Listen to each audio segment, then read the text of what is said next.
Bernie Sanders wins the Nevada caucus, and the pundits go nuts. Why are the pundits going nuts? Well, we're going to take a look at why the establishment is afraid of a Bernie Sanders presidency. You are tuning into The True Middle. I am your host, Paul Melakivi. This is where we look at politics, business, and faith from a real perspective. So let's dig into it. Bernie Sanders is walking out of the Nevada caucus as a clear front runner for the presidential candidacy on the Democratic side. Let's just go and take a look at the chart here. The graphics will show you Bernie Sanders walks away with 46% of the votes. These are still some early tabulations, but it's clearly a landslide decision. You can see there Joe Biden walking away with about 19%. So Bernie Sanders overall got more than twice the amount of support from your second place runner, Joe Biden. So about 21,000 votes for Bernie, 10,000 for Joe, and 10,000 for Pete. So clearly this was an annihilation. This was a clear directive. This spoke volumes about Bernie Sanders and his candidacy and his place as the front runner. So what happens is that you have the media now going buck wild, right? Because they have Bernie Sanders. He is your assumptive front runner for the Democrat side on the presidency. Let's take a look a little bit at why this matters. So what you have is you have these older Democrats, right? You have the media, you have the political pundits, and you have the older Democrats that are now scared about a Bernie Sanders candidacy because they're saying that he is a little bit too progressive. He's a little bit more on the progressive side, that some of his Democrat socialist type of word that he's using is going to scare a lot of people away. And they're saying that there's a history that is going to unsurface that's going to scare the electorate away from Bernie Sanders. They're saying there's a history of him honeymooning in Russia, talking bad about U.S. and their position against Cuba, and all kinds of things that are now going to resurface that they're really scared about. But you know what?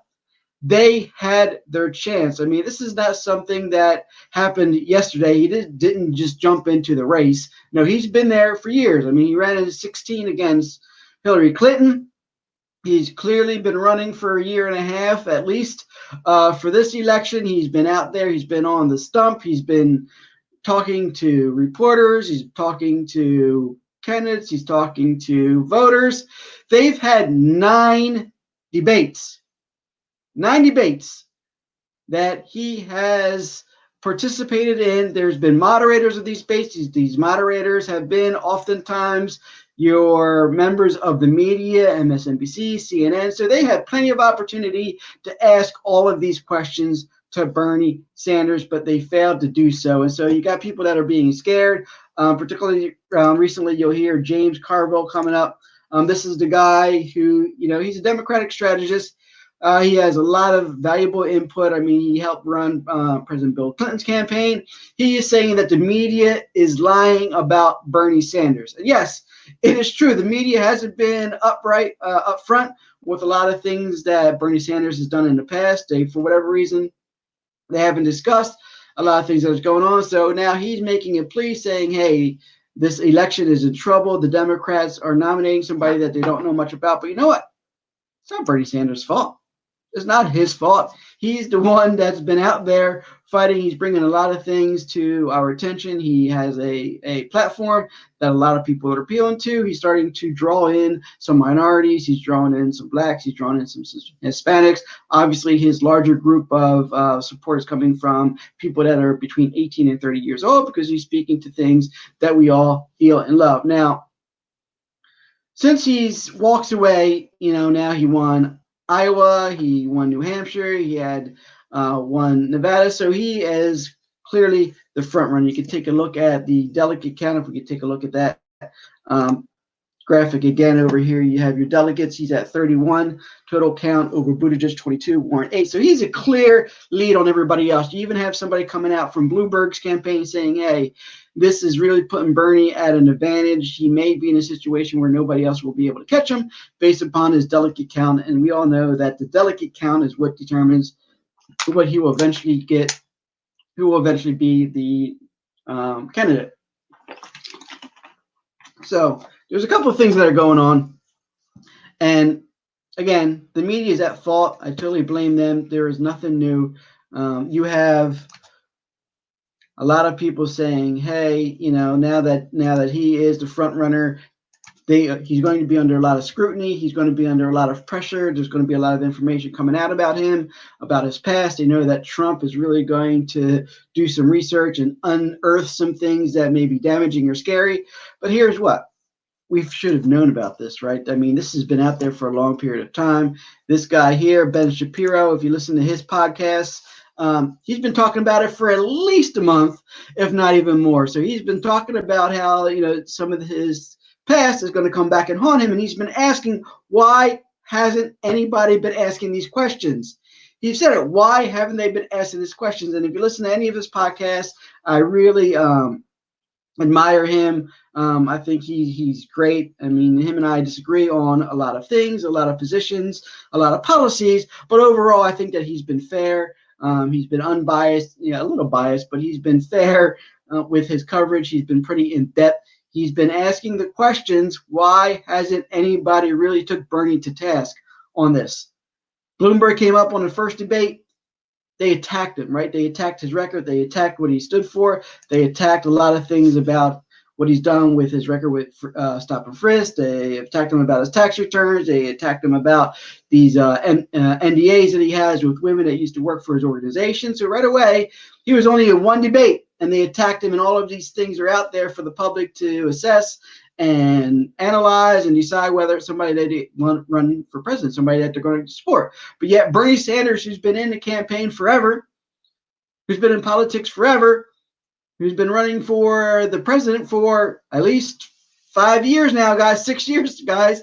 It's crazy how all of this stuff hasn't come to light. Now, he does have a lot of policies that are appealing to people, but the argument is, hey, those policies that he has are a little bit more too progressive, that he's not going to be able to catch the moderates. He's not going to be able to bring forth the more conservative people of the Democratic Party. One outspoken critic on this as well is this guy, another guy I like to listen to on a podcast, Scott Galloway. He co-hosts Pivot.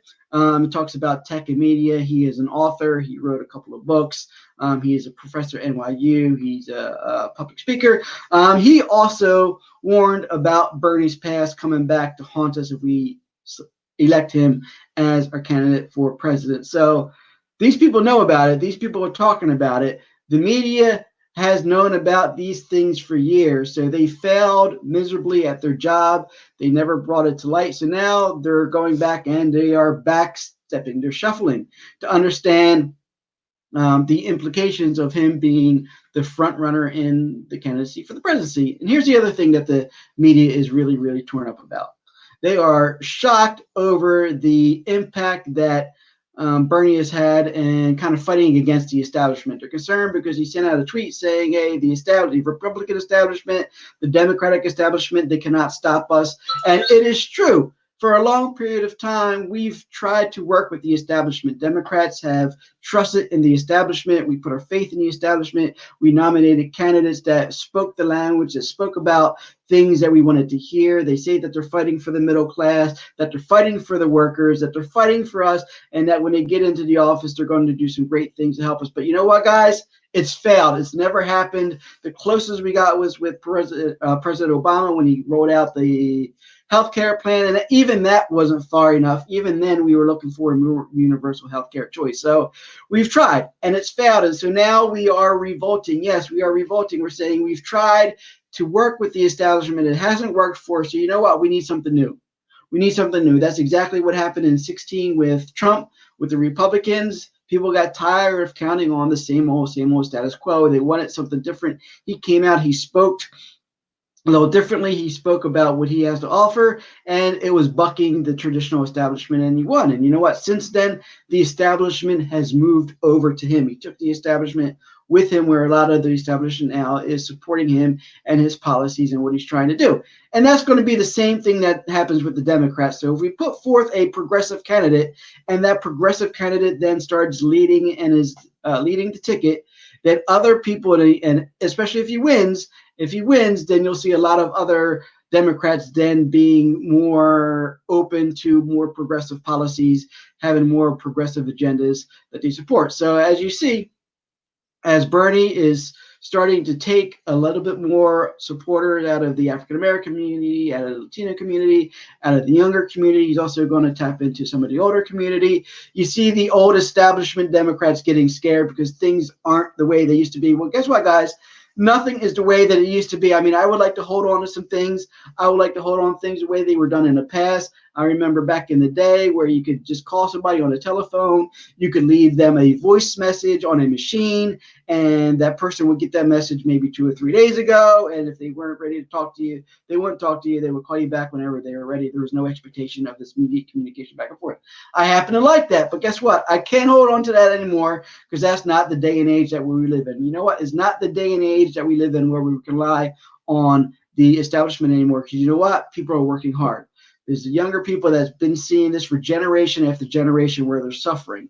They're tired of not having any health care. They're tired of having to go to the emergency room when they're sick because they can't afford to go to the doctor, or they don't have any health care. They can't get any coverage. They're tired of being denied claims. They're tired of having to put out so much out of pocket on their deductibles and their premiums. They're tired of having to choose which prescriptions to fill because they don't have enough money to get the entire prescriptions filled. They're tired of having to share. They're tired of having to go without their medications. You know what they're also tired of? They're tired of the income inequality just getting bigger and bigger and bigger. As they're out there, they're working harder and harder and harder. A lot of people now are working 2 or 3 jobs sometimes just to make ends meet, and they're seeing the rich people get richer and richer and richer, that the richer 10% of the population keep getting more and more money, and us in the middle class, we keep working harder and harder and harder. Our wages aren't going up. Our rent is going up. Our healthcare costs are going up. The cost of tuition for school is going up. It's getting more and more expensive. We're not making more money. So what do we have to do? We have to work harder. And we're getting tired of working harder and seeing everybody else get richer and richer and richer. So we've come to a climax, guys. Are we at the point where the revolution has begun? Is the surge of Bernie Sanders, Bernie Sanders being a front runner to the start of the revolution? I would like your comments. I would like you to chime in on this and see, because here's the truth of the matter, right? We've tried for years. It hasn't worked. Candidates has promised things. It hasn't worked. So we're starting to see a candidate that's speaking our language, is speaking to the issues that we're facing. And we want to say, hey, you know what? If it means going up against the establishment to get these things done, then that's exactly what we're going to need to do. We're going to need to step up. We're going to need to buck the establishment, and we're going to need to do these things. So a lot of people are starting to support Bernie Sanders because they see, number one, that he's winning. Number two, they're seeing that there are a lot of other people that are kind of jumping over his side, that he is able to reach a larger demographic of people, that he just isn't stuck at a 30% support of those that supported him last time, but you're seeing an increasing number of people coming to support, and that's making other progressives say, you know what?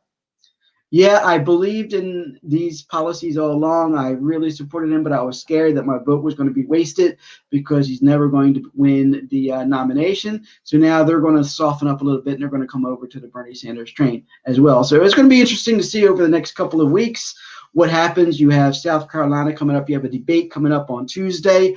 Are the moderators going to go in and attack? Are the other candidates going to go in and attack Bernie Sanders for his record? Are they going to unearth some of these things that we're so scared about in the general election? They should.